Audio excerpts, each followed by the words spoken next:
Cupra performance brand strikes out on its own with the Formentor, a lively Spanish take on the mid-sized performance SUV concept. This coupe crossover will be a rare sight on our roads, but it deserves serious consideration from anyone wanting something just a little different in this segment. Now, it should be no surprise, given Cupra's mantra as a performance brand, that drive dynamics are the Formentor's main focus, and it comes well equipped for the task. The fast variant that we're trying here, using the Volkswagen Group's 2-litre TSI turbo 4-cylinder engine in its most ballistic state of tune, with 310 PS on tap. If you can't quite stretch to that, this same 2-litre power plant comes in two other flavours, one with 190 PS and four-wheel drive, the other with 245 PS and front-wheel drive. There's also an entry-level front-driven 1.5-litre TSI 150 PS variant too, but if budget permits, a better choice for efficiency would be one of the two front-driven e-hybrid PHEV plug-in derivatives, offering either 204 or 245 PS. In both cases, a 150 PS 1.4-litre TSI petrol engine is mated to a 6-speed DSG auto gearbox and an 85 kilowatt electric motor powered by a 13 kilowatt hour lithium-ion battery with a WLTP rated all-electric driving range quoted at 34 miles. Here, as mentioned, we're trying the 310 PS 2-litre turbo version, which, like other Volkswagen Group models using this unit, gets four-wheel drive and adaptive damping as part of a very accomplished package. 62 miles an hour from rest here takes only 4.9 seconds, which is only 0.7 seconds slower than the limited run variant that serves as the Formentor range flagship, the 2.5-litre 390 PS left-hand drive VZ5 model. Drive is via the usual VW Group 7-speed dual-clutch paddle-shift auto gearbox, and there are 5 selectable drive mode settings: Comfort, Off-Road, Sport and Rorty Cupra, with an extra individual menu if you want to set your own parameters. Handling through the turns is accomplished thanks to the 4-drive electro-hydraulic multi-disc system's reassuring levels of traction, its software constantly monitoring numerous sources: steering angle, wheel speed, the yaw of the vehicle and road conditions in real time, so as to always deliver power to the wheels with most traction. As for efficiency, well, this 310 PS variant has a combined cycle fuel reading of up to 33.2 miles to the gallon, with an emissions figure of up to 193 grams per kilometre of CO2. Designer Alejandro Mecenaro Romanos has clearly relished being given a clean sheet from which to create Cupra's first standalone model. The long bonnet is suggestive of the need to house some huge throbbing engine, and there's certainly plenty of front-end overtaking presence, all angular creases and a barely concealed dose of overtaking aggression.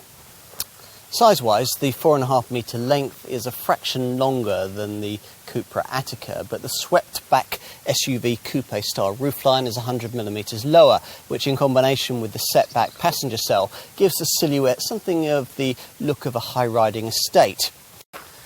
The rear, perhaps, isn't quite as avant-garde. Stylist Mecenaro Romanos has used the same seamless coast-to-coast rear tail lamp design we've seen on recent Seats to emphasise the 1,839mm width. With so much going on outside, it would be a pity if, as with the Cupra Attica, all that had been done with the cabin was to lift in a Seat interior embellished with a few brown badges and copper-coloured touches.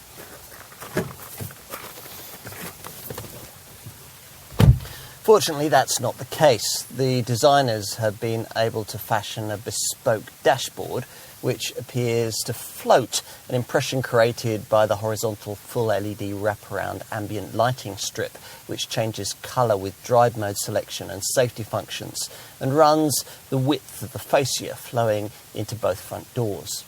You sit quite low for a crossover on brilliantly supportive seats that above entry-level trim will be upholstered in Napa leather and which feature copper-coloured embellishment, the same kind of thing that you'll also find on these prominent centre vents, as well as on the door cards and the steering wheel.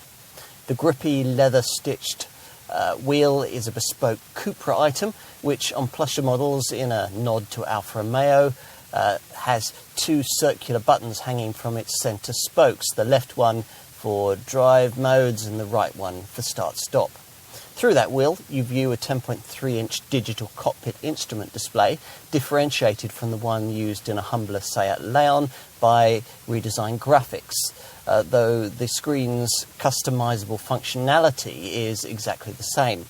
Anything you can't find here, and much that you can, will feature on this big 12-inch infotainment touchscreen, which forms the centrepiece of the dashboard.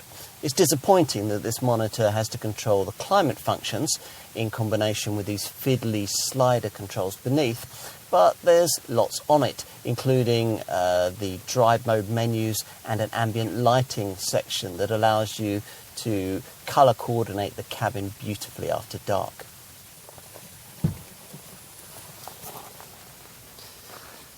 Let's take a seat in the back. But this one will be fine in that regard, unless your occupants are a basketball-playing stature, in which case something boxier in this class will be more appropriate. It is a bit disappointing, though, that the height of this centre transmission tunnel makes it so difficult for middle seat passengers to be comfortably accommodated. Two people should be quite happy, though, and they'll benefit from this fold-down centre armrest with its twin cup holders.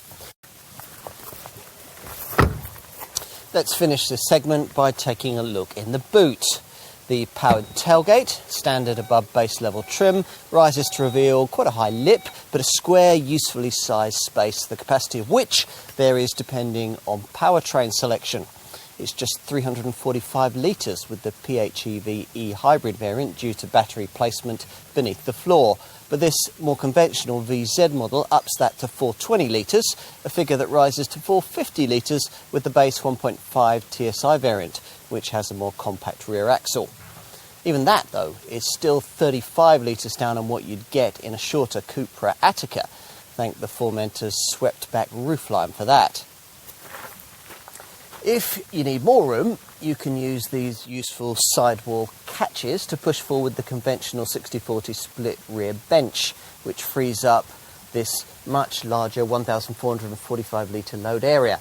It's more, 1,475 litres on the 1.5 litre model, and less, 1,370 litres on the PHEVs. In both cases, though, the space revealed isn't quite flat, as the seat backs merely flop onto their bases.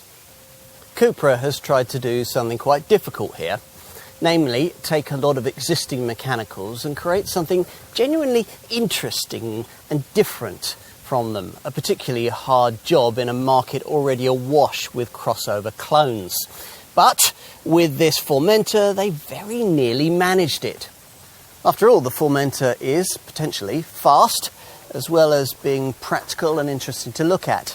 And for the time being anyway, you might even think it to be a touch exotic.